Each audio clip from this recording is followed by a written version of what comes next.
Halo, halo, apa kabar Anda semua? Semoga selalu dalam keadaan sehat walafiat ya. Kita kembali berjumpa dengan saya, Bung Arif dan Bung Rocky Gerung. Bung Rocky, ini akhirnya yang kita sering bercanda-bercandain soal Pak Luhut mau jadi ketua umum Partai Golkar itu rupanya serius ya. Karena beliau sendiri sudah menyatakan dalam wawancara dengan Rossi, dia siap, tapi asal jangan diminta suruh berantem dengan Erlangga. Gitu, itu ya gimana caranya, nggak seperti itu. Tapi saya malah curiga, apa benar Pak Luhut yang mau jadi calon ketua umumnya? Jangan-jangan Pak Luhut yang jadi ketua umumnya itu malah Pak Jokowi, dan Pak Luhut ya seperti biasa akan jadi ketua hariannya lah. Dan itu artinya Pak Luhut juga yang berkuasa gitu. Bagi seorang presiden yang cemas terhadap masa depannya, dia ingin punya jaminan. Jaminan yang paling masuk akal adalah kalau dia pemimpin partai. Masalahnya Jokowi bukan pemimpin partai. Jadi dia berupaya untuk punya partai. Dulu PSI ya nggak bisa tuh terlalu kecil. Lalu berupaya ke PDIP, ada problem dengan Ibu Mega. Yang paling mungkin sebetulnya adalah Gerindra tuh. Tetapi Gerindra ada sistem yang kira-kira tapisannya panjang itu. Kecuali Pak Prabowo dengan legowo bilang, loh Pak Jokowi aja yang ambil Gerindra. Tapi itu terlalu kelihatan itu. Maka dia mutar. Diincarlah Golkar. Dan isu ini saya dengar 6 bulan lalu tuh. Bahwa Golkar itu sedang digoyang. Digoyang demi apa tuh? Erlangga baik-baik aja kok. Tentu digoyang karena kepentingan Jokowi sendiri tuh. Jadi Jokowi memastikan bahwa dia punya peralatan politik pasca dia Lensa.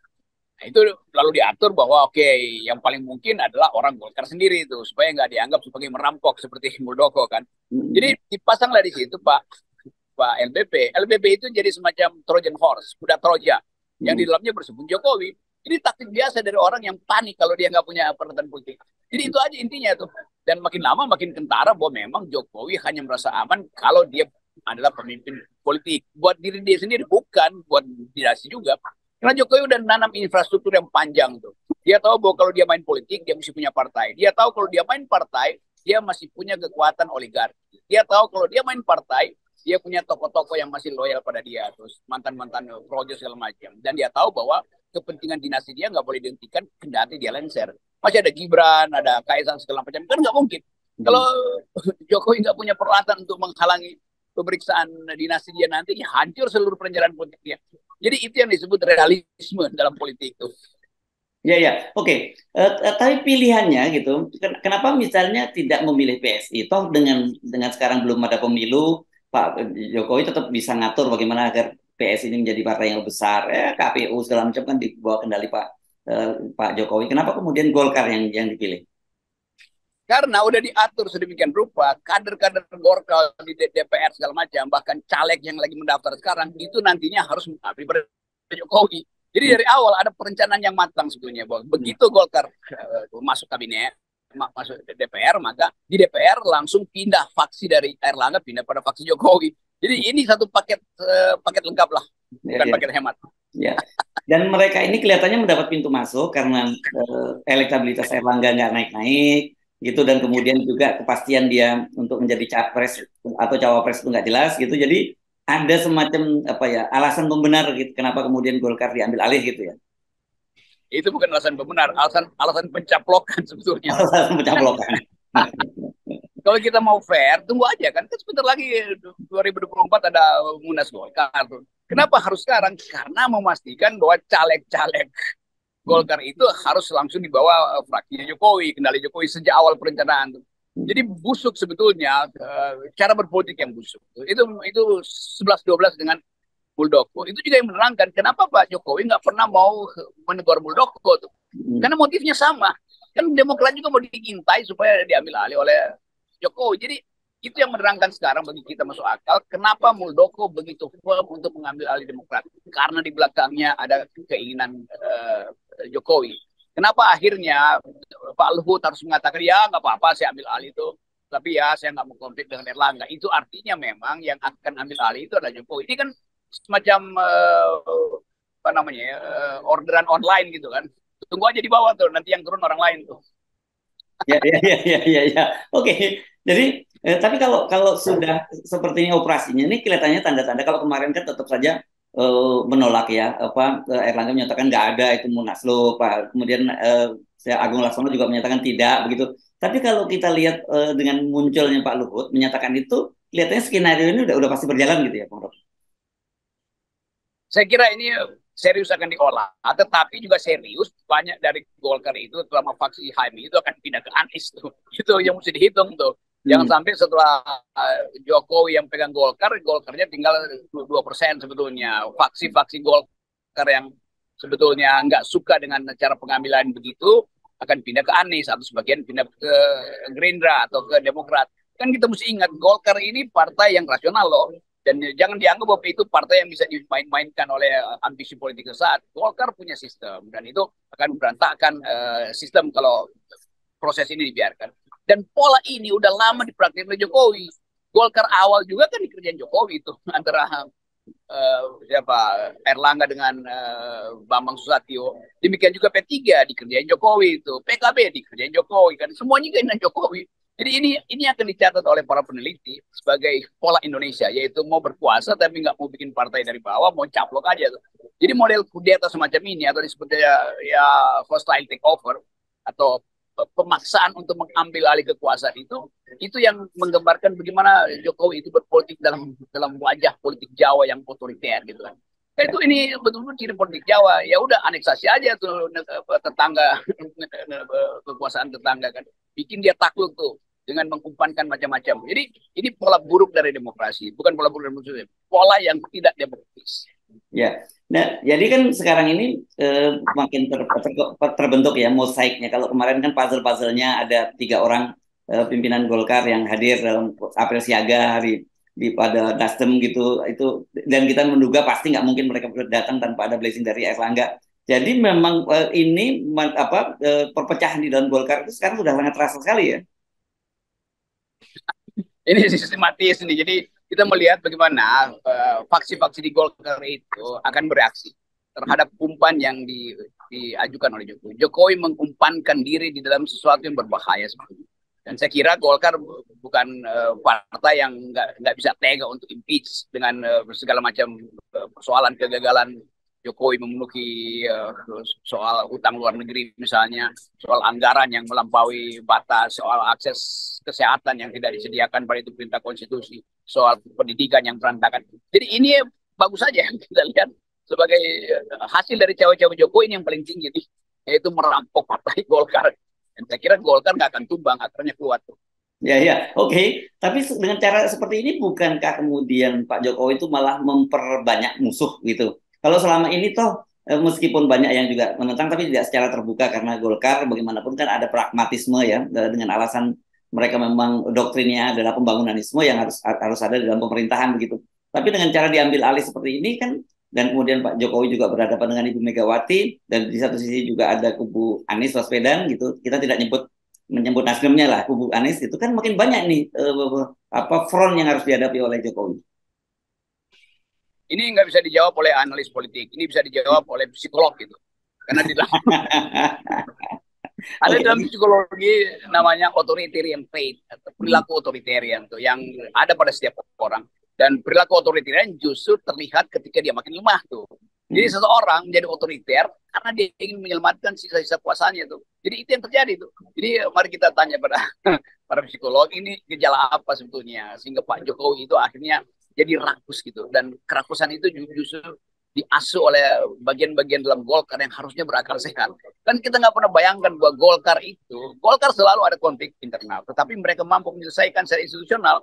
Sekarang Golkar membiarkan akar-akar yang ditanam panjang dari 50 tahun lalu itu digergaji oleh, ya memang digergaji karena Pak Jokowi memang tahu cara menggergaji sebagai orang kehutanan, itu gergaji. Oke. Ya, pertanyaan saya, katakanlah ini Pak Jokowi berhasil mengambil alih Golkar begitu ya.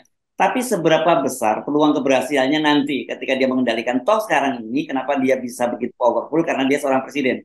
Nanti ketika dia tidak lagi jadi seorang presiden begitu, dan dia apakah dia bisa mengendalikan Golkar gitu, karena kita tahu orang yang lama berada di Golkar seperti seperti Yusuf Kala, Abu Rizal Bakri, dan Akbar Tanjung pun juga struggle-nya luar biasa di dalam internal Golkar itu.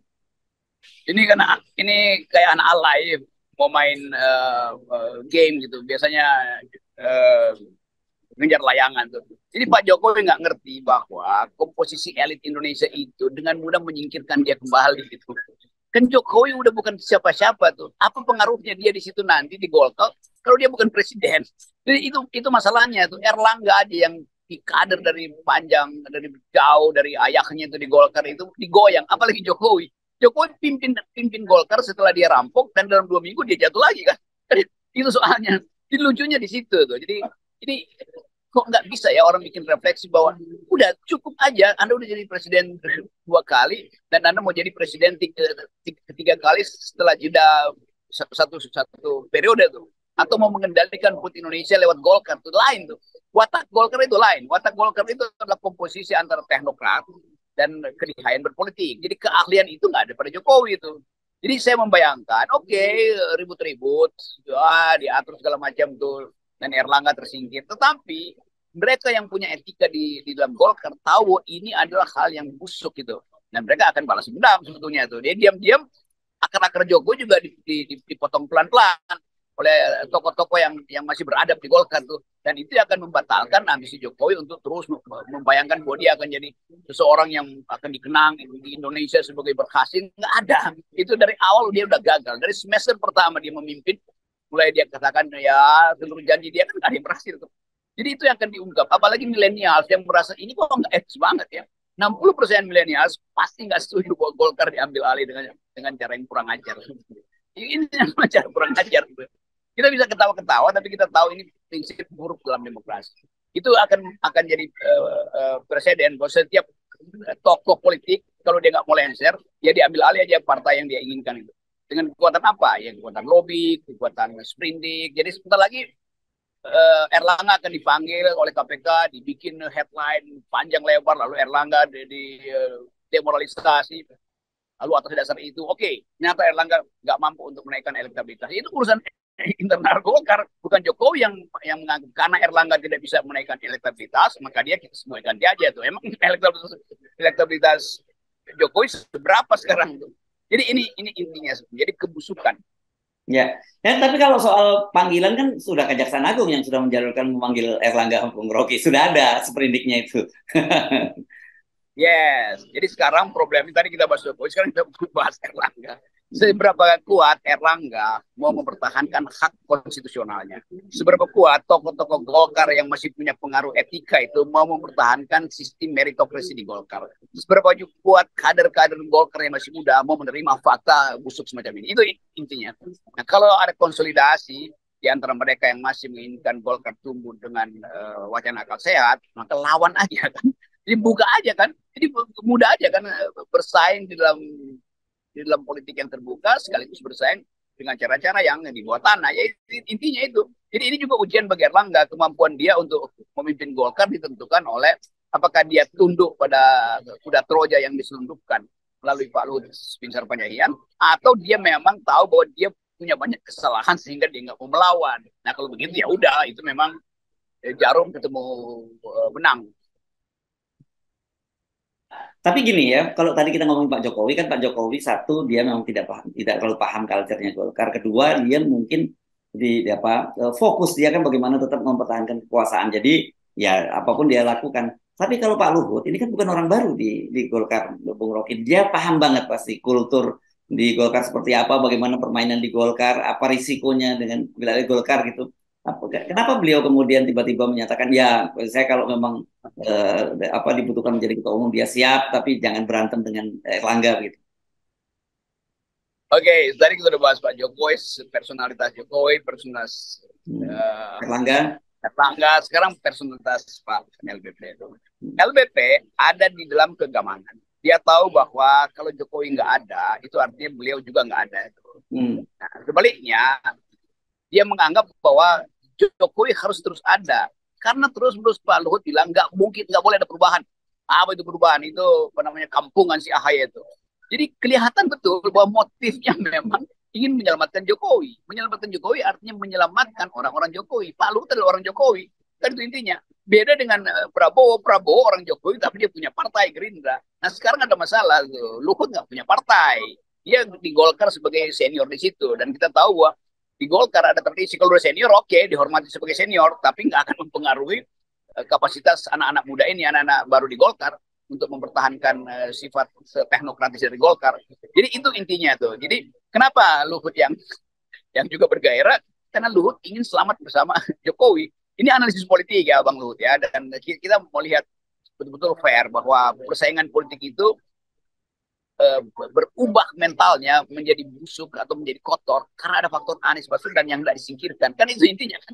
Jadi kalau nggak ada soal Anies Baswedan ya apa pentingnya?